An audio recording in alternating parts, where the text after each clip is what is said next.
동북아 패권의 주인공은 한국이다. 주한미군은 절대 철수할 수 없다는 미국 고위급 간부의 말에 모두들 코웃음을 치고 있는데요. 얼마 후 그들이 땅을 치고 후회할 일이 생겼습니다. 도대체 이런 반전을 일으킨 사건이 무엇인지 바로 알아보겠습니다. 한국을 응원하시는 분들은 구독, 좋아요 눌러주세요. 그날 아침 7시 30분 저는 펜타곤 3층 작전회의실에서 마지막 점검을 하고 있었습니다. 오늘 발표할 자료는 지난 6개월간 제가 밤낮으로 준비한 것이었거든요. 중국의 군사기술 확장 현황과 우리의 대응 전략에 관한 보고서였어요. 특히 한국과의 협력 필요성을 강조한 부분에 가장 많은 공을 들였습니다. 프레젠테이션 파일을 다시 한번 점검하면서 저는 긴장감을 감출 수 없었어요. 이번 발표가 앞으로 미국의 동북아 전략을 좌우할 수도 있었거든요. 8시 정각에 국방장관 데이비스가 들어왔어요. 키가 크고 인상이 날카로운 분이었는데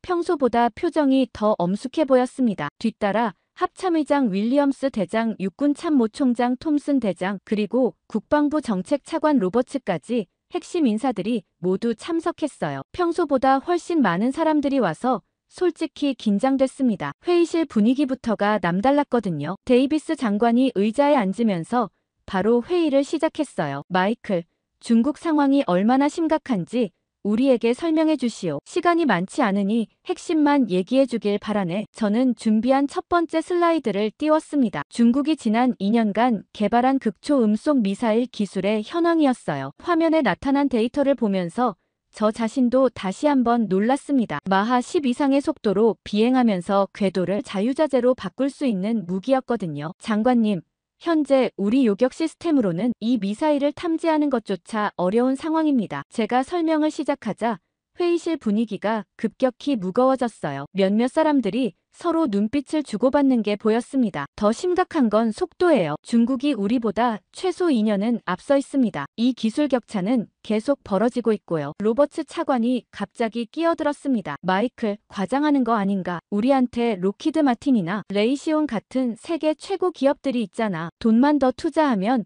금방 따라잡을 수 있을 거야. 저는 이런 반응을 예상하고 있었어요. 두 번째 슬라이드로 넘어갔습니다. 바로 그게 문제였거든요. 우리 방산업체들의 개발 속도와 중국의 현실적 격차를 보여주는 충격적인 데이터였어요. 차관님, 이 자료를 자세히 보시면 알 수 있지만 우리 기업들이 중국 수준에 도달하려면 최소 5년은 걸립니다. 그런데 중국은 매년 기하급수적으로 발전하고 있어요. 우리가 5년 후에 도달할 기술을 중국은 그때 이미 넘어서 있을 겁니다. 윌리엄스 의장이 심각한 표정으로 물었어요. 그럼 해결책이 뭔가? 우리가 손 놓고 있을 수는 없잖아. 저는 이 순간을 기다리고 있었습니다. 바로 이 질문을 받기 위해 6개월간 준비해온 거였거든요. 한국과의 전략적 협력입니다. 한국의 이지스함 기술과 통합방어 시스템은 현재 세계 최고 수준이에요. 특히 요격 미사일 기술은 어떤 면에서는 우리보다도 앞서 있습니다. 회의실이 갑자기 조용해졌어요. 몇몇 사람들이 의아한 표정을 지으며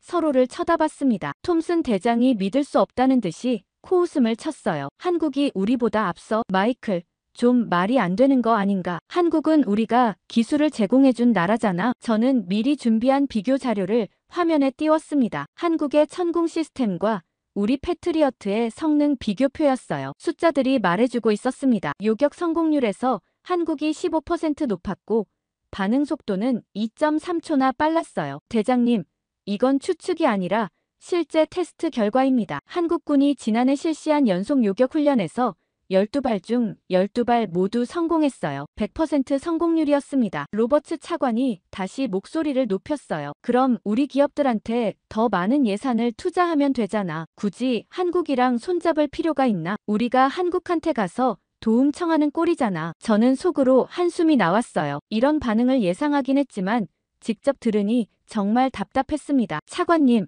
가장 중요한 건 시간이에요. 중국이 우리를 완전히 압도하기까지 2년, 우리가 중국 수준에 도달하기까지 5년이 걸립니다. 이 3년의 치명적인 공백 기간을 어떻게 메우시겠어요? 그동안 우리 병사들은 어떻게 보호하시겠습니까? 데이비스 장관이 생각에 잠긴 표정으로 천천히 물었어요. 구체적으로 한국과 어떤 형태의 협력을 염두에 두고 있나? 저는 마지막 슬라이드를 켰습니다. 몇 달간 고민해서 만든 협력 방안이었어요. 첫째, 핵심 기술 공유. 둘째, 차세대 방어 시스템 공동 개발. 셋째, 동북아 통합 방어망 구축입니다. 한국의 뛰어난 기술력과 우리의 전략적 자산을 결합하면 중국의 위협에 효과적으로 대응할 수 있어요. 윌리엄스 의장이 회의적인 표정으로 고개를 저었어요. 한국이 과연 우리랑 협력하고 싶어 할까? 요즘 한국도 독자적인 노선을 추구하고 있는데 말이야. 바로 그게 제가 가장 고민하고 있는 부분이었습니다. 솔직히 한국을 설득하는 것이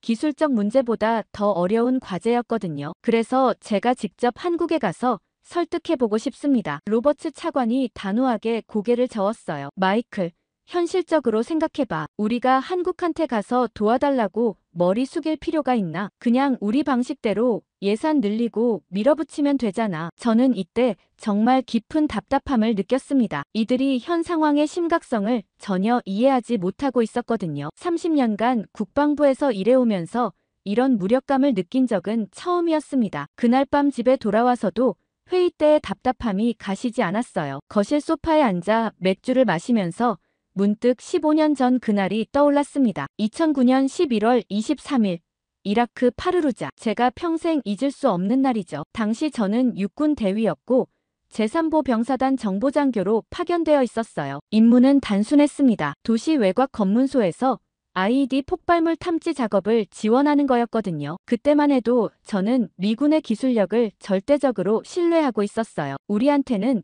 세계 최고의 장비가 있다고 믿었거든요. 새벽 5시 30분 브리핑룸에서 작전 계획을 검토하고 있었습니다. 팀장인 데이비스 중위가 지도를 가리키며 설명했어요. 오늘 우리가 수색할 구역이야. 정보에 따르면 이 일대에 IED가 매설되어 있을 가능성이 높다고 해. 하지만 우리 탐지 장비면 충분히 찾아낼 수 있을 거야. 당시 우리가 사용하던 장비는 미군 표준 장비였고 제조사에서는 95% 탐지율을 보장한다고 했습니다. 저도 그 수치를 믿었어요. 아침 7시에 출발했습니다. 험비 3대에 나누어 타고 검문소로 향했어요. 제가 탄 차량에는 데이비스 중위와 폭발물 처리 전문가인 로드리게스 상사 그리고 통신병 존슨이 함께 있었습니다. 로드리게스는 10년 경력의 베테랑이었어요. 이라크에만 3번째 파견이었거든요. 차 안에서 로드리게스가 말했어요. 중위님, 요즘 반군들이 새로운 폭발물을 쓰고 있다는 얘기가 있어요. 우리 탐지기로 잘 안 걸리는 놈들 말이에요. 데이비스 중위가 자신만만하게 답했어요. 설마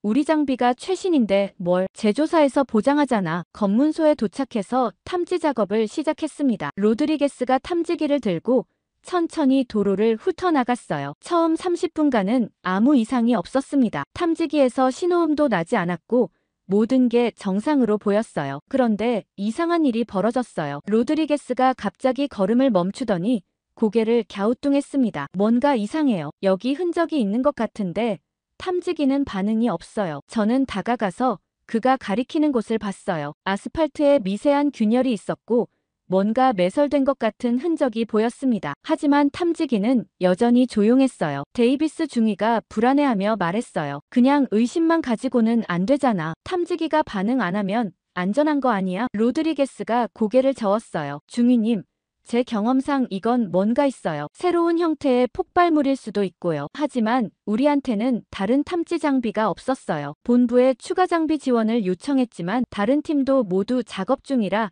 당장은 어렵다는 답변이 왔어요. 결국 우리는 탐지기만 믿고 작업을 계속하기로 했습니다. 오전 10시쯤 민간인 차량 한 대가 검문소로 다가왔어요. 일상적인 검문이었는데 차량이 바로 그 의심스러운 지점을 지나가야 했습니다. 로드리게스가 다시 한번 탐지기로 확인했지만 여전히 반응이 없었어요. 데이비스 중위가 결정을 내렸습니다. 탐지기가 괜찮다고 하니까 통과시켜. 민간인 차량이 천천히 그 지점에 접근했어요. 저는 왜인지 모르게 불안한 느낌이 들었습니다. 로드리게스도 긴장한 표정으로 지켜보고 있었어요. 차량이 정확히 그 지점을 지나가는 순간이었어요. 엄청난 폭발음과 함께 하늘이 노래졌습니다. 차량은 완전히 박살이 났고 민간인 3명이 그 자리에서 사망했어요. 저는 충격에 멍하니 서 있을 수밖에 없었습니다. 로드리게스가 절규했어요. 이런 젠장, 내가 맞았어. 분명히 뭔가 있다고 했잖아. 데이비스 중위는 창백한 얼굴로 무전기를 붙잡고 있었어요. 본부, 이쪽 알파팀이다. IED 폭발 발생, 민간인 사상자 발생했다. 즉시 지원 요청한다. 그 후 조사 결과가 나왔어요. 반군들이 새로운 형태의 폭발물을 사용했다는 것이었습니다. 기존 탐지기로는 감지할 수 없는 특수 재질로 만든 거였어요. 우리 장비의 한계였던 거죠. 그날 밤 막사에서 로드리게스를 만났을 때 그의 표정이 잊혀지지 않아요. 마이클, 나는 분명히 알았어. 경험으로 느꼈다고. 하지만 장비를 믿어야 한다고 했잖아. 그 사람들이 죽은 건 우리 때문이야. 저는 그에게 뭐라고 대답해야 할지 몰랐어요. 기술에 대한 맹신이 얼마나 위험한지 그때 처음 깨달았거든요. 아무리 최첨단 장비라고 해도 한계가 있었고 그 한계를 인정하지 않으면 사람이 죽는다는 걸 배웠어요. 2주 후 새로운 탐지 장비가 도착했습니다. 한국에서 긴급 수입한 장비였어요. KM-2000이라는 이름의 탐지기였는데 우리보다 훨씬 정교했습니다. 테스트해보니 그 새로운 형태의 폭발물까지도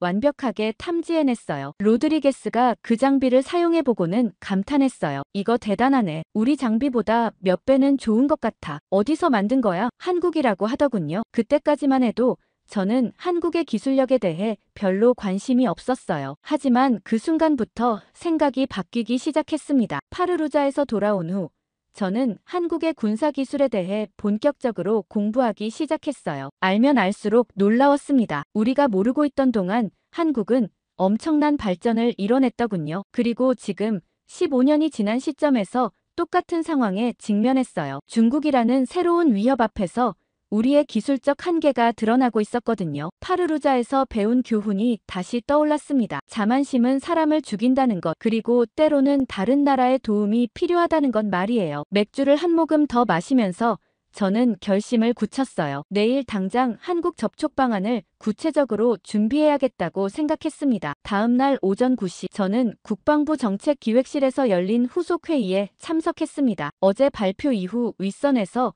추가 논의가 필요하다고 판단했던 거예요. 참석자는 어제와 거의 비슷했지만 한 명이 더 있었어요. 로키드 마틴 부사장 제임스 파커였습니다. 정부와 방산업계를 오가며 30년간 일해온 베테랑이었거든요. 로버츠 차관이 회의를 시작하면서 말했어요. 어제 마이클의 발표를 검토해봤는데 좀 과장된 면이 있는 것 같아. 파커 부사장님도 함께 오신 이유가 그거야. 우리 업계 전문가 의견을 들어보자는 거지. 파커가 자신만만한 표정으로 자료를 펼쳤어요. 여러분, 솔직히 말씀드리면 한국협력론은 현실성이 떨어집니다. 우리 로키드 마틴만 해도 연간 R&D 예산이 70억 달러예요. 한국 전체 방산업체를 합쳐도 우리 절반도 안 돼요. 저는 속으로 한숨이 나왔어요. 또 예산 자랑이 시작됐거든요. 하지만 참고 들어봤습니다. 파커가 계속 말했어요. 더군다나 우리한테는 이미 차세대 요격 시스템 개발 계획이 있어요. 사드 X 프로젝트 말입니다. 내년부터 본격적인 개발에 들어가면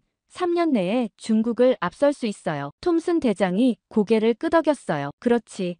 우리가 뭐하러 한국한테 가서 도움을 청해. 예산만 제대로 투입하면 우리가 최고야. 저는 더 이상 참을 수 없었어요. 대장님, 3년이라고 하셨는데 그 근거가 뭔가요? 파르루자에서도 똑같은 말씀들을 하셨어요. 파커가 약간 당황한 표정을 지었어요. 파르루자요? 그게 뭔 상관이 있나요? 저는 15년 전 그 악몽을 생생하게 설명했습니다. 민간인 3명이 죽었던 그날, 우리 탐지 장비의 한계, 그리고 한국 장비가 해결해준 문제까지 모든 걸 털어놨어요. 그때도 우리 장비가 최고라고 했어요. 95% 탐지율을 보장한다고 했죠. 하지만 현실은 달랐어요. 회의실 분위기가 갑자기 차가워졌어요. 로버츠 차관이 불쾌한 표정으로 말했어요. 마이클, 15년 전 일을 지금 들먹이는 게 적절한가? 상황이 완전히 다르잖아. 저는 고개를 저었어요. 차관님, 상황은 똑같아요. 우리가 기술적 한계를 인정하지 않고 있다는 점에서 말이에요. 중국의 극초음속 미사일 앞에서 우리는 15년 전 파르루자의 IED 앞에서와 똑같은 처지예요. 파커가 목소리를 높였어요. 그건 완전히 다른 문제입니다. 우리 사드 X는 이론적으로 마하 15까지 요격 가능해요. 중국 미사일보다 훨씬 빠른 목표도 잡을 수 있다고요. 저는 준비해온 자료를 꺼냈어요. 파커 부사장님, 이론적으로는 그럴 수 있어요. 하지만 실제 테스트 결과는 어떤가요? 지난해 사드 테스트에서 성공률이 60%였어요. 한국의 천궁은 95%였고요. 파커가 변명하기 시작했어요. 그건 초기 테스트였고 아직 완성된 시스템이 아니에요. 완전히 개발되면 성능이 훨씬 향상될 겁니다. 윌리엄스 의장이 파커 편을 들었어요. 마이클, 자네는 너무 비관적이야. 미국이 언제부터 다른 나라 기술에 의존했나? 우리가 세계 최강이 된 이유가 뭔지 생각해봐. 저는 답답함을 감출 수 없었어요. 의장님, 세계 최강이라는 자만심 때문에 파르루자에서 사람이 죽었어요. 지금도 똑같은 실수를 반복하고 있는 거예요. 로버츠 차관이 화를 내며 말했어요. 마이클, 지금 자네가 하는 말은 미국의 기술력을 폄하하는 거야. 그리고 우리 동맹국인 한국을 과대평가하고 있어. 이건 객관적인 판단이 아니라 개인적인 감정이 개입된 것 같은데. 저는 이 말을 듣고 정말 화가 났어요. 차관님, 감정이 아니라 팩트입니다. 한국의 요격 성공률이 95%, 우리가 60%라는 건 숫자로 증명된 사실이에요. 파커가 다시 끼어들었어요. 그 테스트 조건이 다를 수 있어요. 한국은 자기들에게 유리한 조건에서 테스트했을 가능성이 높아요. 우리는 더 까다로운 조건에서 했고요. 저는 한국군 테스트 영상을 보여줬어요. 미리 준비해둔 자료였거든요. 이걸 직접 보시죠. 한국군이 작년에 실시한 연속 요격 테스트예요. 12발 연속 명중이에요. 화면에서 한국의 천궁 미사일이 연속으로 목표물을 정확히 격추하는 장면이 나왔어요. 정말 인상적인 영상이었습니다. 하지만 파커의 반응은 예상과 달랐어요. 이것도 조작 가능해요. 요즘 CG 기술이 워낙 발달해서 말이죠. 저는 이 말을 듣고 정말 어이가 없었어요. 부사장님, 이게 조작이라고 생각하세요? 한국군이 거짓 영상을 만들어서 우리를 속인다는 말씀인가요? 톰슨 대장이 파커를 지지했어요. 가능성을 배제할 수는 없지. 요즘 다들 자기네 무기 성능을 과장하잖아. 우리도 마케팅할 때 좀 부풀리고 그러잖아. 저는 이런 식의 논리에 정말 절망스러웠어요. 대장님, 그럼 우리가 직접 확인해보면 되잖아요. 한국에 가서 실제로 테스트해보자고요. 로버츠 차관이 단호하게 고개를 저었어요. 그럴 필요 없어. 우리는 우리 방식대로 하면 돼. 굳이 한국까지 가서 검증받을 이유가 없다고. 파커가 마지막으로 결정타를 날렸어요. 여러분, 현실적으로 생각해보세요. 록히드 마틴이 연간 매출이 600억 달러예요. 한국 최대 방산업체인 한화시스템이 50억 달러 정도죠. 12배 차이예요. 이 격차를 무시하고 한국이 우리보다 앞섰다고 믿을 수 있나요? 회의실에 있던 대부분 사람들이 고개를 끄덕였어요. 매출 규모 논리에 설득당한 거였습니다. 저는 마지막으로 호소했어요. 여러분, 매출과 기술력은 다른 문제예요. 소니가 애플보다 매출이 적다고 해서 기술력이 떨어지나요? 한국은 작지만 정말 혁신적인 기술들을 만들어내고 있어요. 하지만 아무도 제 말을 들으려 하지 않았어요. 이미 결론은 정해진 것 같았습니다. 그날 밤 집에서 저는 한국의 군사기술에 대한 본격적인 조사를 시작했습니다. 파커와 로버츠 차관의 말이 계속 머릿속을 맴돌았거든요. 정말 제가 한국을 과대평가하고 있는 건지 확실히 해야 했어요. 우선 한국의 이지스함부터 살펴봤습니다. 세종대왕급 구축함에 대한 자료를 뒤지기 시작했어요. 처음에는 대수롭지 않게 생각했는데 자세히 들여다보니 정말 놀라웠습니다. 레이더 시스템을 우리와 똑같이 사용하고 있었지만 전체적인 통합 능력은 오히려 우리보다 뛰어나 보였어요. 더 놀라운 건 건조 속도였어요. 한국은 3년 만에 한 척을 완성했는데 우리는 같은 급 함정을 만드는데 5년이 걸렸습니다. 비용도 한국이 절반 수준이었어요. 도대체 어떻게 이런 일이 가능한 건지 이해할 수 없었습니다. 정말 이상했어요. 한국이 언제부터 이런 기술력을 갖게 된 걸까요? 더 깊이 파보니 한국의 방산업체들이 지난 20년간 엄청난 투자를 해왔다는 걸 알 수 있었어요. 특히 핵심 기술을 해외에 의존하지 않고 모든 걸 독자 개발하려는 의지가 강했습니다. 다음 날 오전, 펜타곤 기술평가팀의 로버트 김 박사에게 연락했어요. 한국계 미국인으로 MIT에서 항공우주공학 박사를 받은 분이었거든요. 한국 기술에 대해서는 가장 객관적인 평가를 해줄 수 있는 사람이었습니다. 김 박사와 함께 점심을 먹으면서 솔직하게 물어봤어요. 박사님, 한국의 군사기술 수준이 정말 어느 정도인가요? 김 박사가 잠시 생각하더니 신중하게 답했어요. 마이클, 솔직히 말하면 우리가 한국을 너무 과소평가해왔어요. 특히 정밀 유도 기술과 전자전 분야에서는 어떤 면에서 우리를 앞섰다고 봐야 해요. 정말인가요? 저는 놀라서 되물었어요. 김 박사가 고개를 끄덕였어요. 작년에 제가 한국 방문했을 때 한화시스템 연구소를 둘러볼 기회가 있었거든요. 정말 충격적이었어요. 연구진들의 평균 연령이 30대 초반이었고 모두 박사급 인력들이었어요. 그들의 열정과 창의성은 실리콘밸리 수준이었습니다. 더 구체적인 예를 들어달라고 했어요. 김 박사가 주위를 둘러보더니 목소리를 낮췄어요. 이건 공식적으로 말할 수 없는 내용인데 한국의 신형 레이더 기술은 정말 놀라워요. 우리 레이더보다 해상도가 30% 높아요. 그런데 소비 전력은 절반이에요. 어떻게 그런 게 가능한가요? 제가 물었어요. 김 박사가 설명했어요. 한국이 독자 개발한 질화갈륨 반도체 기술 때문이에요. 이 기술은 우리나 유럽보다 2년 정도 앞서 있어요. 실리콘 기반 반도체의 한계를 뛰어넘은 거죠. 가장 놀라운 건 한국이 이 모든 기술을 독자적으로 개발했다는 점이었어요. 다른 나라에서 기술을 도입한 게 아니라 처음부터 끝까지 자체 개발한 거였습니다. 이런 능력을 가진 나라가 과연 몇 개나 될까요? 한국은 사이버 사령부가 북한의 해킹 공격을 막아내는 것은 물론이고 역으로 북한 시스템에 침투하는 능력도 갖추고 있다고 했어요. 자료를 정리하면서 저는 충격을 감출 수 없었어요. 로버츠 차관과 파커가 말한 매출 규모 차이는 맞았습니다. 하지만 기술력 차이는 완전히 다른 문제였어요. 한국은 작은 규모에도 불구하고 정말 혁신적인 기술들을 만들어내고 있었습니다. 새벽 1시가 넘어서야 결론을 내릴 수 있었어요. 파커와 로버츠 차관이 틀렸습니다. 한국의 기술력은 과대평가가 아니라 오히려 과소평가되고 있었어요. 그리고 중국의 위협에 맞서기 위해서는 한국과의 협력이 선택이 아니라 필수라는 확신이 섰습니다. 문제는 어떻게 한국을 설득하느냐였어요. 한국도 이제 우리의 도움이 절실하지 않은 상황이었거든요. 오히려 우리가 한국의 도움이 필요한 입장이었습니다. 조사를 마친 다음 주 월요일 저는 한국 측과의 비공식 접촉을 시도하기로 결정했습니다. 우선 한국 주재 미군 사령부에 근무하는 동료 스티브 워커에게 연락했어요. 그가 한국군 고위층과 인맥이 있다는 걸 알고 있었거든요. 스티브와 화상 통화를 하면서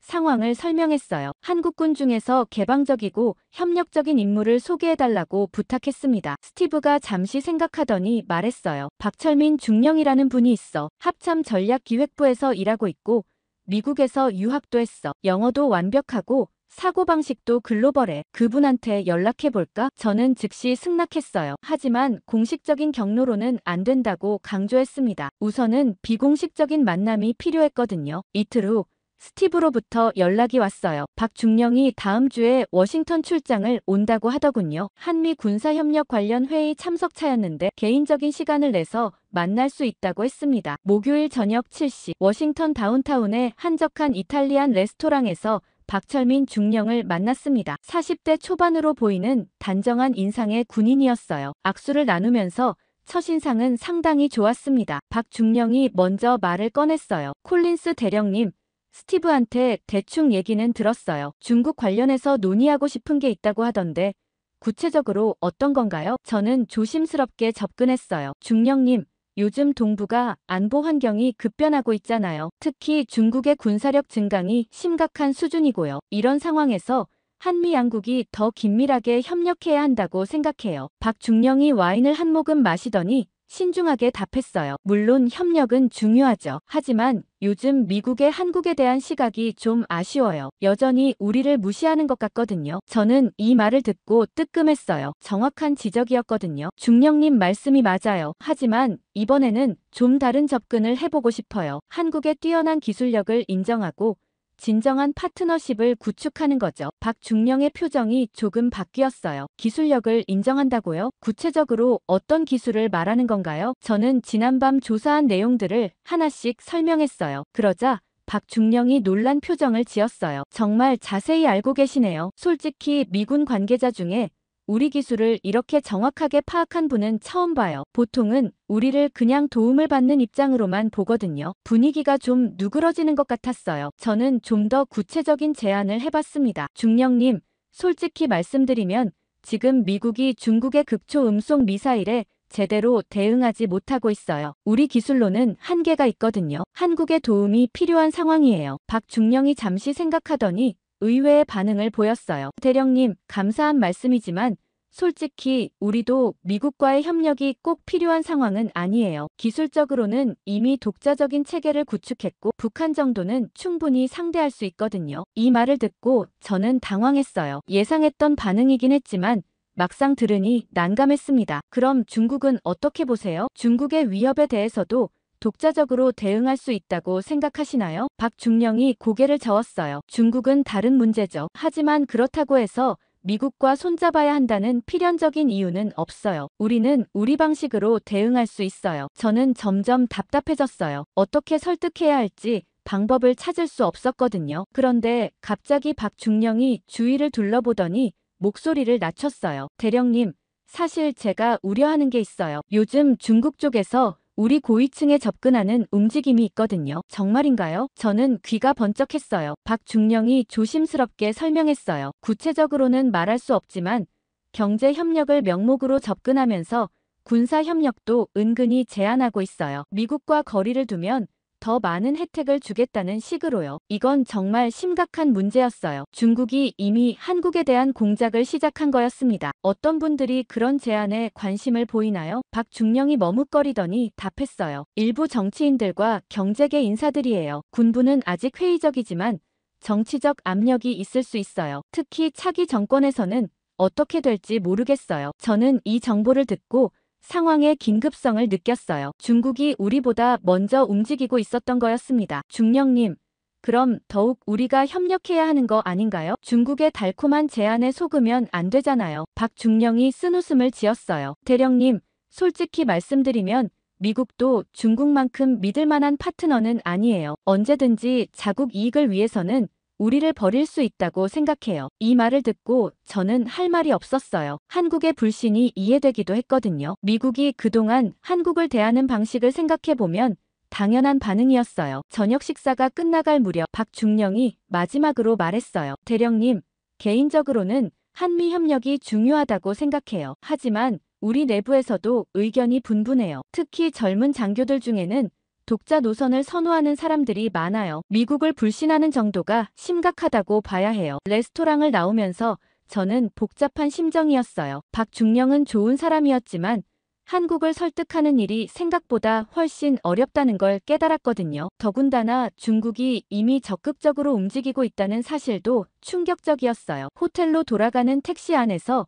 박중령이 마지막으로 한 말이 계속 맴돌았어요. 대령님, 만약 정말로 한국과 협력하고 싶으시다면 기존 방식으로는 안 될 거예요. 뭔가 완전히 새로운 접근이 필요해요. 우리가 정말로 동등한 파트너라고 느낄 수 있는 그런 접근 말이에요. 그날 밤 호텔에서 저는 새로운 전략을 고민하기 시작했습니다. 기존의 외교적 접근으로는 한계가 있다는 걸 깨달았거든요. 더 개인적이고 진정성 있는 방법이 필요했어요. 박중령과의 만남 다음 주 펜타곤에서는 예상치 못한 일이 벌어졌습니다. 로버츠 차관이 갑자기 한국 관련 대책회의를 소집한 거예요. 화요일 오전 10시 정책기획실에 모인 사람들의 면면을 보니 심상치 않았습니다. 차관을 비롯해 합참 관계자들 그리고 로키드 마틴의 파커까지 참석했어요. 로버츠 차관이 회의를 시작하면서 말했어요. 여러분, 한국이 최근 중국과 가까워지고 있다는 정보가 들어왔어요. 이런 상황에서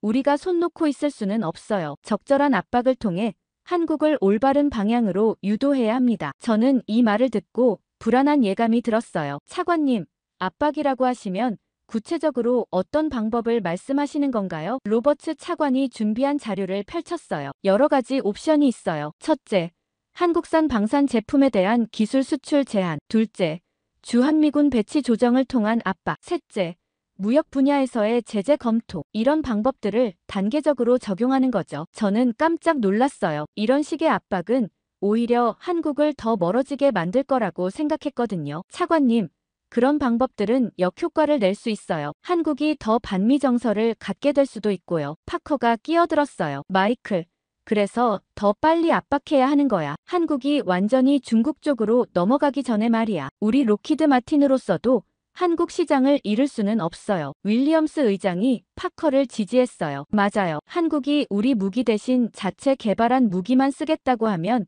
우리 방산업계에 타격이 커요. 미리 선수를 쳐야 해요. 저는 이들의 논리를 이해할 수 없었어요. 협력을 구하려다가 오히려 적을 만들고 있는 거였거든요. 여러분, 지금 우리가 해야 할 일은 압박이 아니라 설득이에요. 한국의 도움이 필요한 상황에서 압박을 가하면 어떻게 되겠어요? 로버츠 차관이 냉정하게 답했어요. 마이클, 자네는 너무 이상적으로 생각해. 국제 정치는 힘의 논리야. 한국도 압박을 받아야 현실을 깨달을 거야. 회의는 결국 압박안 쪽으로 기울었어요. 구체적인 실행 계획까지 논의됐습니다. 우선 한국의 KF-21 사업에 들어가는 미국산 핵심 부품의 수출을 제한하기로 했어요. AESA 레이더용 반도체와 엔진 관련 기술이 대상이었습니다. 다음 주부터 단계적으로 적용하기로 했어요. 두 번째는 한국산 방산 제품의 미국 시장 진출을 막는 거였습니다. 한국이 개발한 K9 자주포나 수리온 헬기가 미군에 납품되지 못하도록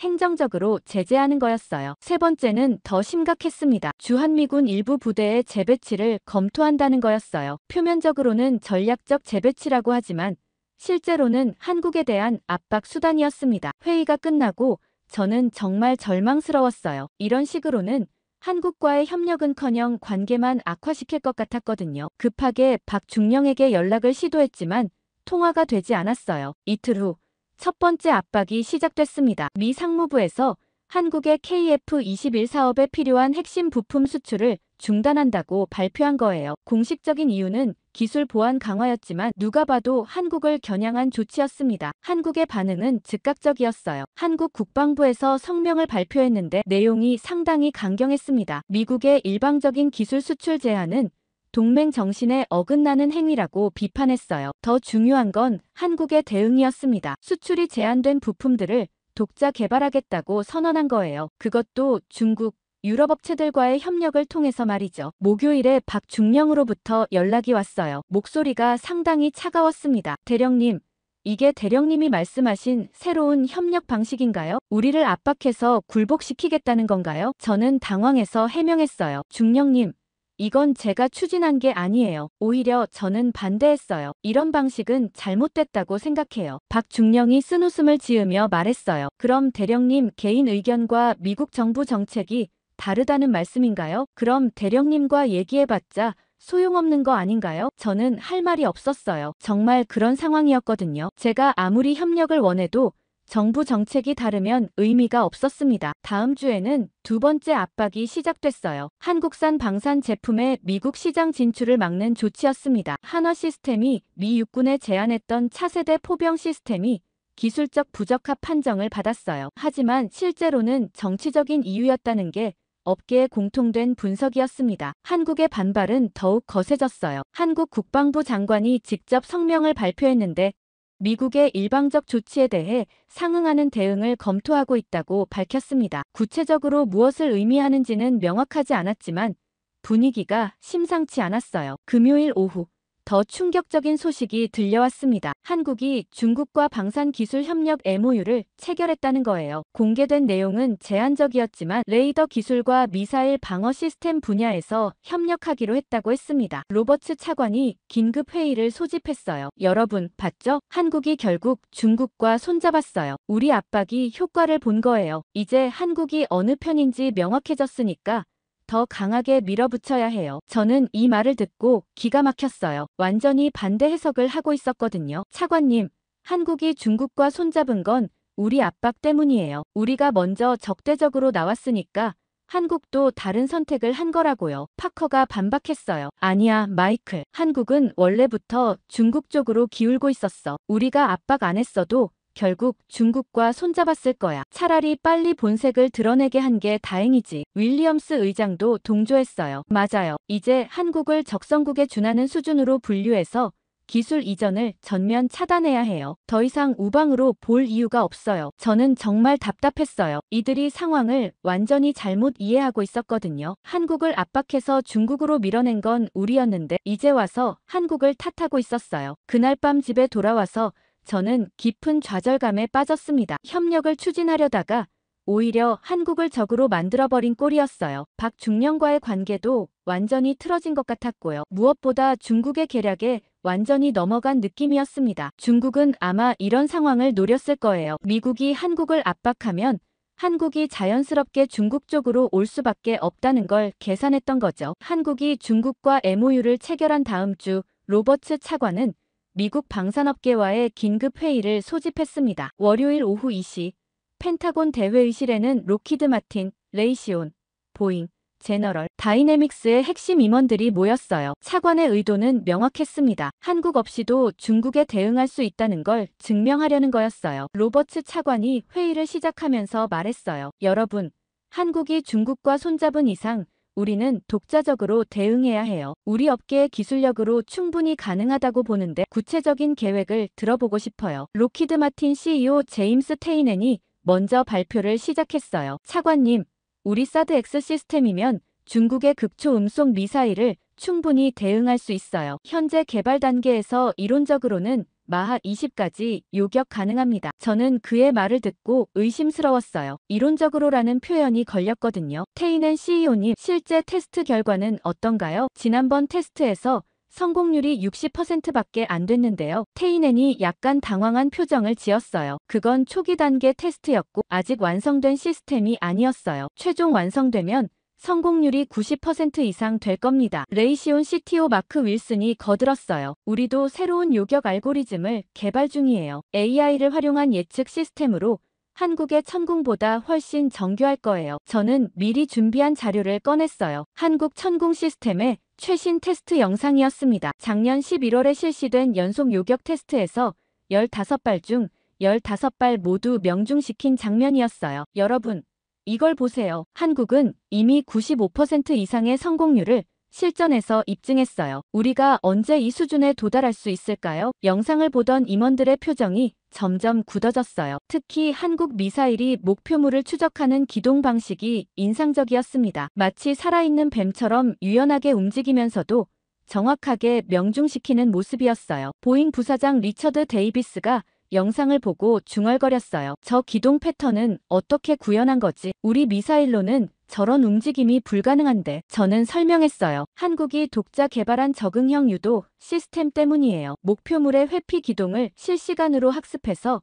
최적의 요격 경로를 계산하는 거죠. 우리는 아직 이런 기술이 없어요. 제너럴 다이내믹스 CTO 수잔 리가 당황하며 물었어요. 그럼 우리도 그런 시스템을 개발하면 되잖아요. 얼마나 걸릴까요? 저는 솔직하게 답했어요. 최소 3년은 걸릴 거예요. 하지만 그동안 한국과 중국은 더 발전할 거고요. 우리가 따라잡기는 점점 어려워질 겁니다. 테이넨이 불편한 표정으로 말했어요. 마이클, 자네는 너무 한국을 과대평가하고 있어. 우리 기술력을 과소평가하고 있고. 저는 더 구체적인 데이터를 제시했어요. K2 흑표 전차의 능동 방호 시스템 KAPS의 요격 성공률은 98%예요. 우리 에이브럼스에는 아직 이런 시스템이 없죠. 언제 개발될 예정인가요? 회의실이 조용해졌어요. 모두들 답을 알고 있었지만 말하고 싶지 않은 것 같았어요. 그러자 갑자기 한국 기술이 그렇게 훌륭하면 차라리 한국으로 귀화하는 게 어때? 라고 하더라고요. 저는 이 말을 듣고 화가 났어요. 차관님, 저는 미국의 이익을 위해서 말하는 거예요. 현실을 외면하고 있으면 우리가 더 큰 손해를 볼 거라고요. 테이넨이 마지막으로 변명했어요. 그래도 우리한테는 예산이 있어요. 돈을 더 투입하면 빠르게 따라잡을 수 있어요. 한국은 우리만큼 R&D 투자를 할 수 없잖아요. 저는 또 다른 충격적인 데이터를 공개했어요. 한국의 GDP 대비 R&D 투자 비율은 4.8%예요. 미국은 3.1%고요. 절대 금액은 적지만 효율성에서는 한국이 훨씬 앞서요. 더군다나 한국은 방산 분야에 GDP의 2.9%를 투자하고 있어요. 미국은 1.3%고요. 회의실 분위기가 완전히 싸늘해졌어요. 임원들이 서로 눈치를 보기 시작했습니다. 제가 제시한 데이터들이 너무 명확했거든요. 데이비스가 조심스럽게 물었어요. 그럼 정말로 우리가 한국보다 뒤처져 있다는 말인가요? 저는 고개를 끄덕였어요. 특정 분야에서는 그래요. 특히 정밀 유도 기술, 능동 방호 시스템, 통합 방어망 구축 기술에서는 확실히 뒤처져 있어요. 리가 절망적인 표정으로 말했어요. 그럼 중국에 대응하려면 정말로 한국과 협력해야 한다는 건가요? 우리끼리는 안 되고. 저는 솔직하게 답했어요. 시간을 생각하면 그게 현실적인 방법이에요. 우리가 독자 개발하는 동안 중국은 더 앞서갈 거고 그 격차를 메우기는 점점 어려워질 겁니다. 로버츠 차관이 화를 내며 일어났어요. 마이클, 회의는 여기서 끝내자. 자네 발표는 너무 비관적이야. 우리 업계 사람들한테 실망만 안겨주고 있어. 회의가 끝나고 복도에서 테이넨이 저에게 다가왔어요. 마이클, 개인적으로 한 가지 묻고 싶은 게 있어. 정말로 한국 기술이 그렇게 뛰어난가? 과장된 건 아니고 저는 파르루자에서의 경험을 들려줬어요. 15년 전 한국 장비가 우리 목숨을 살린 이야기를 말이죠. 테이넨의 표정이 점점 심각해졌어요. 그럼 정말 우리가 문제네. 우리 주주들한테 뭐라고 설명해야 할지 모르겠어. 차관은 계속 우리 기술만으로 하라고 하는데 그날 저녁 집에 돌아와서 저는 깊은 우려에 빠졌어요. 미국 방산업계조차 현실을 제대로 파악하지 못하고 있었거든요. 더 심각한 건 정치권이 이런 현실을 받아들이려 하지 않는다는 점이었어요. 한국과의 협력이 절실한 상황에서 오히려 한국을 밀어내고 있었습니다. 중국은 아마 이런 우리의 혼란을 비웃고 있을 거예요. 미국이 자만심 때문에 스스로 무너지는 걸 지켜보면서 말이죠. 새로운 돌파구가 필요했어요. 하지만 공식적인 경로로는 더 이상 희망이 보이지 않았습니다. 방산업계 회의가 끝난 지 이틀 후 저는 예상치 못한 정보를 입수했습니다. CIA 동부가 지부의 제니퍼 김 분석관으로부터 온 기밀 보고서였어요. 중국의 대한국 로비 활동에 대한 상세한 내용이 담겨 있었습니다. 목요일 아침 9시 제니퍼와 비공개 장소에서 만났어요. 랭글리 근처의 한적한 카페였는데 그녀의 표정이 심각했습니다. 마이클, 이 보고서는 아직 공식 발표 전이에요. 하지만 당신이 꼭 알아야 할 내용이라고 생각해서 미리 공유하는 거예요. 제니퍼가 첫 번째 문서를 보여줬어요. 중국 국가안전부 산하동부가 전략연구소라는 기관의 활동 보고서였습니다. 겉보기에는 민간 연구소 같았지만 실제로는 중국 정부의 대외 공작 기관이었어요. 이들이 지난 1년간 한국에서 벌인 활동들이 상세하게 기록되어 있었습니다. 첫 번째 타겟은 한국의 정치인들이었어요. 특히 차기 대선 주자들과 국회 국방위원회 소속 의원들에게 집중적으로 접근했다고 했습니다. 방법은 매우 교묘했어요. 중국 투자 유치, 경제 협력, 문화 교류 등을 명목으로 접근한 거였습니다. 구체적인 사례가 놀라웠어요. 한국의 한 국방위원이 베이징 방문 중에 5성급 호텔에서 중국 고위 관리들과 비공개 만찬을 가졌는데 그 자리에서 한미동맹이 한국 발전에 걸림돌이 되고 있다는 식의 이야기가 나왔다고 했어요. 물론 직접적인 압박은 없었지만 중국이 한국에게 줄 수 있는 경제적 혜택들을 은근히 암시했다고 했습니다. 제니퍼가 두 번째 문서를 펼쳤어요. 더 충격적인 내용이었습니다. 중국이 한국의 군 고위층에도 접근하고 있다는 거였어요. 퇴역 장성들을 먼저 공략한 다음 그들을 통해 현역 고위 장교들에게 간접적으로 영향을 미치는 방식이었습니다. 구체적으로는 누구인가요? 제가 물었어요. 제니퍼가 조심스럽게 답했어요. 김철수 전 합참의장, 이영호 전 육군 참모 총장 등이에요. 이들이 중국에서 주최하는 동북아 평화포럼 같은 행사에 정기적으로 참석하고 있어요. 표면적으로는 학술 행사지만 실제로는 친중 인사들을 양성하는 장이에요. 더 심각한 건 현역에 대한 영향이었어요. 중국이 한국군 내부의 미국에 대한 불신을 교묘하게 부추기고 있었습니다. 특히 젊은 장교들 사이에서 미국이 한국을 이용만 하고 있다는 인식이 확산되고 있다고 했어요. 세 번째 문서는 더욱 구체적이었습니다. 중국이 한국의 방산업계와 학계에도 체계적으로 침투하고 있었어요. 한국의 주요 방산업체 임원들을 중국으로 초청해서 기술 협력을 제안하는 거였습니다. 표면적으로는 상호 윈윈이지만 실제로는 한국 기술을 빼가려는 의도였어요. 한화 시스템의 경우 어떤가요? 제가 물었어요. 제니퍼가 고개를 끄덕였어요. 작년 11월에 한화 시스템 임원들이 베이징을 방문했을 때 중국 측에서 레이더 기술 공동 개발을 제안했어요. 10억 달러 규모의 투자와 함께 말이죠. 다행히 한화 측에서는 거절했지만 중국의 접근이 얼마나 공격적인지를 보여주는 사례죠. 가장 우려스러운 건 네 번째 문서였어요. 중국이 한국 내 여론 조작에도 본격적으로 나서고 있다는 내용이었습니다. 소셜미디어를 통해 반미 정서를 부추기고 동시에 친중 분위기를 조성하는 거였어요. 구체적으로 어떤 방법을 쓰나요? 제가 물었어요. 제니퍼가 스마트폰을 꺼내서 보여줬어요. 가짜 계정들이 만든 게시물들이었습니다. 겉보기에는 일반 한국인이 쓴 것 같았지만 실제로는 중국에서 조작한 거였어요. 내용들이 교묘했습니다. 미국이 한국을 전쟁에 끌어들이려 한다. 중국과 평화롭게 지내는 게 한국에게 유리하다. 주한미군은 한국 발전의 걸림돌 같은 메시지들이었어요. 직접적으로 반미를 외치지는 않지만 은근히 미국에 대한 불신을 심어주는 방식이었습니다. 더 놀라운 건 이런 조작된 게시물들의 확산 속도였어요. 중국이 만든 가짜 계정들이 서로 댓글을 달고 공유하면서 마치 진짜 여론인 것처럼 포장하는 거였습니다. 실제로 일부 한국인들이 이런 내용에 동조하는 댓글을 달기 시작했다고 했어요. 제니퍼가 마지막 문서를 보여줬어요. 가장 충격적인 내용이었습니다. 중국이 한국 내에서 평화통일연구소라는 위장단체를 운영하고 있다는 거였어요. 겉보기에는 한반도 평화를 연구하는 시민단체 같았지만 실제로는 중국 자금으로 운영되는 공작 기관이었습니다. 이 단체가 주최하는 세미나나 토론회에서 지속적으로 미군 철수가 평화, 통일의 전제 조건이라는 메시지를 전파하고 있었어요. 참석자들 중에는 정치인, 학자, 언론인들도 포함되어 있었습니다. 모르고 참석한 사람들이 대부분이겠지만 결과적으로는 중국의 의도에 이용당하는 셈이었어요. 제니퍼가 마지막으로 우려를 표명했어요. 마이클,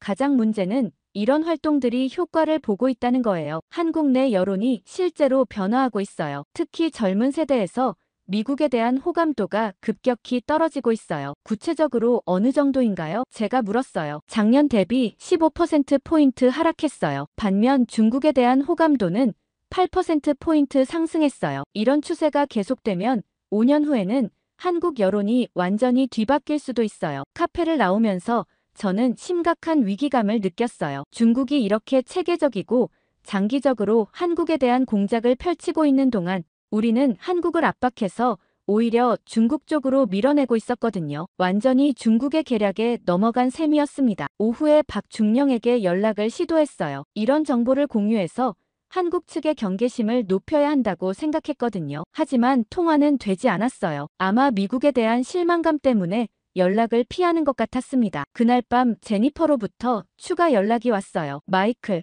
오늘 오후에 더 심각한 정보가 들어왔어요. 중국이 한국의 차기 정권에 대한 공작도 본격화하고 있다고 해요. 대선 후보들 중 일부가 이미 중국의 영향을 받고 있을 가능성이 높아요. 저는 이 말을 듣고 소름이 돋았어요. 만약 친중 성향의 정권이 한국에 들어선다면 한미동맹 자체가 위험해질 수 있었거든요. 그리고 그렇게 되면 중국의 동북아 지배가 현실이 될 거였습니다. 시간이 얼마 남지 않았어요. 중국의 로비 활동 정보를 입수한 다음 날 저는 더 이상 기다릴 수 없다고 판단했어요. 박중령과의 연락이 두절된 상황에서 다른 경로를 통해서라도 한국의 진짜 입장을 파악해야 했습니다. 금요일 오후 워싱턴의 한국 국방부 연락사무소에 근무하는 김민수 중령에게 연락했어요. 박중령과는 다른 라인이었지만 한국군 내부 상황을 잘 아는 사람이었거든요. 김중령과 포토맥 강변의 조용한 산책로에서 만났습니다. 날씨가 쌀쌀했지만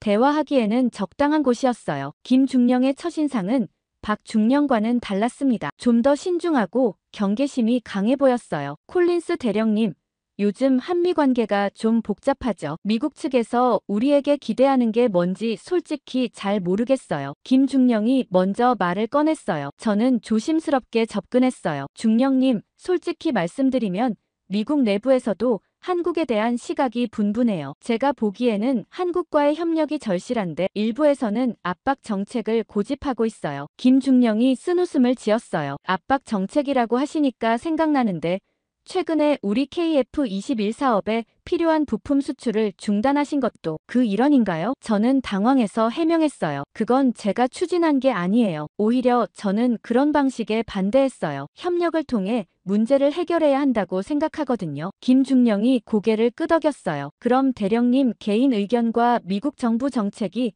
다르다는 말씀이군요. 그럼 우리가 누구와 얘기해야 하는 건가요? 이 질문에 저는 할 말이 없었어요. 정말 그런 상황이었거든요. 중령님, 한국 내부에서는 이런 상황을 어떻게 보고 있나요? 특히 군부의 시각이 궁금해요. 김중령이 잠시 생각하더니 신중하게 답했어요. 솔직히 말씀드리면 우리 군부 내에서도 의견이 분분해요. 기성세대는 여전히 한미동맹을 중시하지만 젊은 장교들은 다른 생각을 가진 사람들이 많아요. 구체적으로 어떤 생각들인가요? 제가 물었어요. 김중령이 주위를 둘러보더니 목소리를 낮췄어요. 독자적인 방어 능력을 갖췄으니 굳이 미국에 의존할 필요가 없다는 거죠. 특히 최근 미국이 우리를 압박하는 걸 보면서 그런 생각이 더 강해졌어요. 미국이 진정한 동맹이라면 이런 식으로 나오지 않았을 거라는 거예요. 저는 이 말을 듣고 가슴이 답답했어요. 미국의 잘못된 정책이 한국 내 반미 정서를 키우고 있었거든요. 그럼 중국과의 협력에 대해서는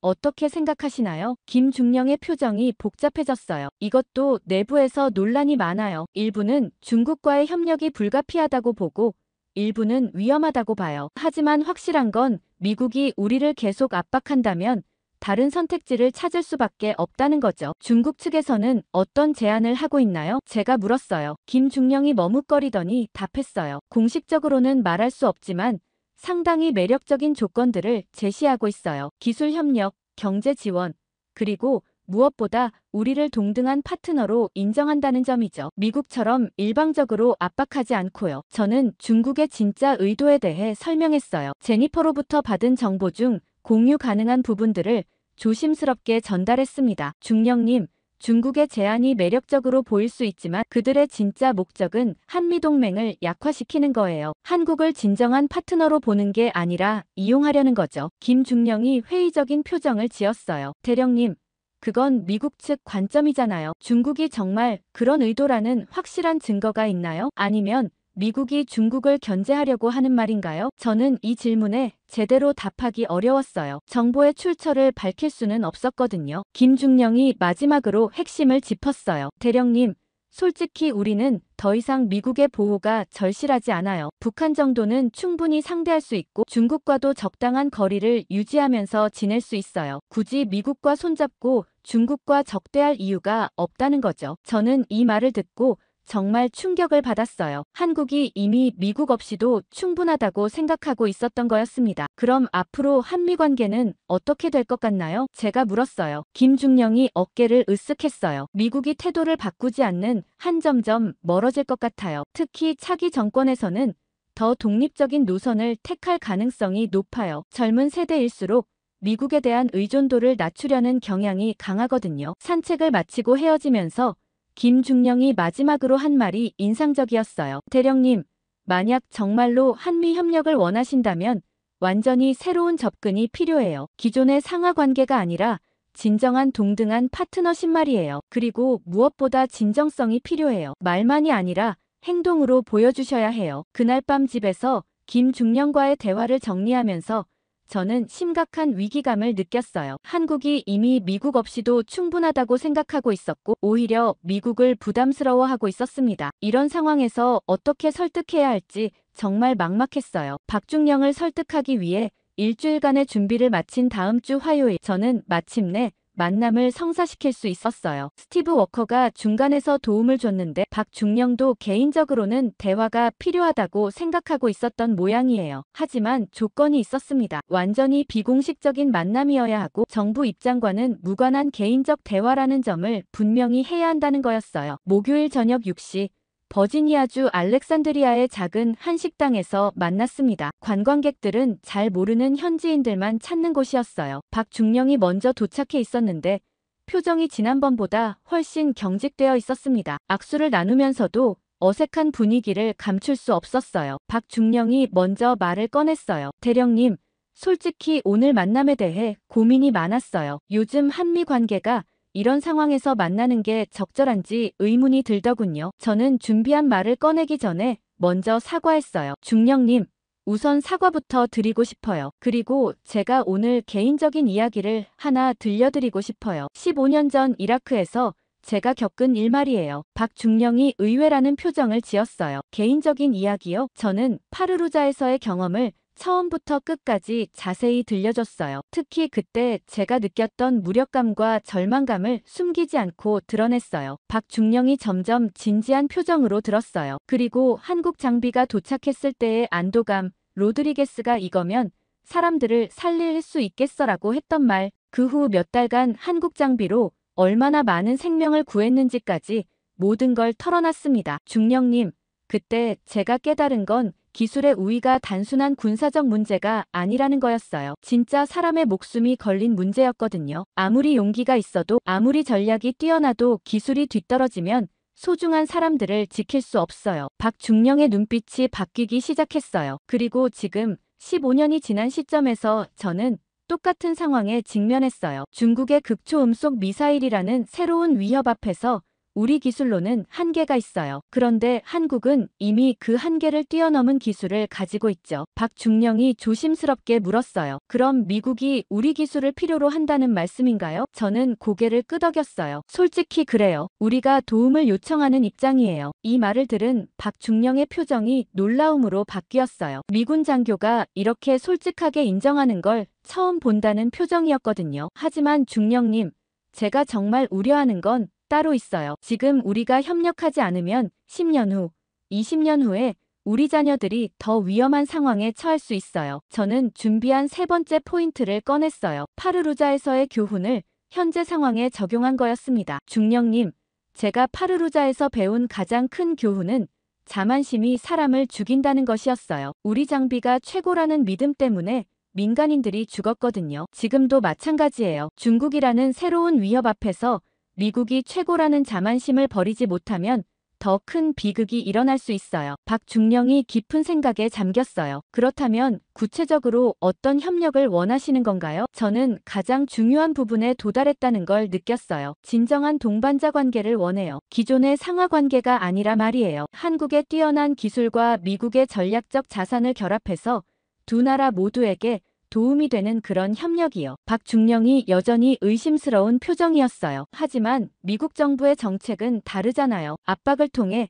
한국을 굴복시키려 하고 있고요. 저는 이때 가장 진심 어린 호소를 했어요. 중령님, 솔직히 저도 미국 정부의 정책에 동의하지 않아요. 그래서 오늘 이렇게 개인적으로 만난 거예요. 정부 정책과는 별개로 한 사람의 군인으로서 다른 군인에게 호소하는 거예요. 박중령의 눈빛이 흔들리기 시작했어요. 저는 마지막 카드를 꺼냈습니다. 중령님, 제가 파르루자에서 동료를 잃었을 때 다짐한 게 있어요. 다시는 기술의 한계 때문에 소중한 사람들을 잃지 않겠다는 거였어요. 그런데 지금 우리가 협력하지 않으면 미래의 한국 군인이든 미국 군인이든 누군가는 또 희생될 수 있어요. 저는 그런 일이 다시 일어나는 걸 보고 싶지 않아요. 박중령이 잠시 말을 멈췄어요. 감정이 북받쳐 오르는 것 같았습니다. 대령님, 그런 마음으로 오셨다면 저도 다시 생각해봐야겠네요. 저는 더 구체적으로 호소했어요. 중령님, 우리는 둘 다 군인이에요. 정치가가 아니라 군인이죠. 군인의 가장 중요한 임무는 사람을 지키는 거잖아요. 국적이 한국이든 미국이든 소중한 생명을 지키는 게 우리의 책임이에요. 박중령이 고개를 끄덕였어요. 맞아요. 그게 우리의 본분이죠. 하지만 현실적으로 어려움이 많을 것 같은데요. 저는 희망을 느꼈어요. 마음이 움직이기 시작한 것 같았거든요. 어려움은 있겠지만 포기할 수는 없어요. 우리가 길을 만들어 나가야 해요. 미래 세대를 위해서 말이에요. 박중령이 깊은 한숨을 쉬며 말했어요. 대령님, 솔직히 마음이 움직여요. 하지만 우리 내부에서도 반대가 심할 거예요. 특히 최근 미국의 압박 때문에 반미 정서가 강해졌거든요. 저는 마지막으로 개인적인 약속을 했어요. 중령님, 제가 할 수 있는 모든 걸 하겠어요. 미국 내에서 잘못된 정책을 바꾸는 일부터 시작해서 진짜 동반자 관계를 만들어 나가는 일까지 말이에요. 시간이 걸리더라도 포기하지 않겠어요. 박중령이 마침내 결정을 내린 것 같았어요. 알겠습니다. 개인적으로는 대령님을 신뢰해보고 싶어요. 하지만 공식적인 협력까지는 시간이 필요할 것 같아요. 우선 비공식적으로 접촉을 유지하면서 가능성을 타진해보죠. 저는 이 말을 듣고 안도감을 느꼈어요. 작은 첫걸음이지만 중요한 진전이었거든요. 다음 날 아침, 저는 15년 전 파르루자에서 잃었던 동료들을 생각했어요. 그들의 희생이 헛되지 않았다는 걸 이제야 확신할 수 있었습니다. 기술의 한계로 인한 비극이 다시는 일어나지 않도록, 그리고 미래 세대가 더 안전한 세상에서 살 수 있도록 우리가 길을 열어놨다는 생각이 들었어요. 한미 협력의 새로운 모델이 만들어진 거였습니다. 이제 중국의 위협에 맞서 진정한 동맹의 힘을 보여줄 때였어요.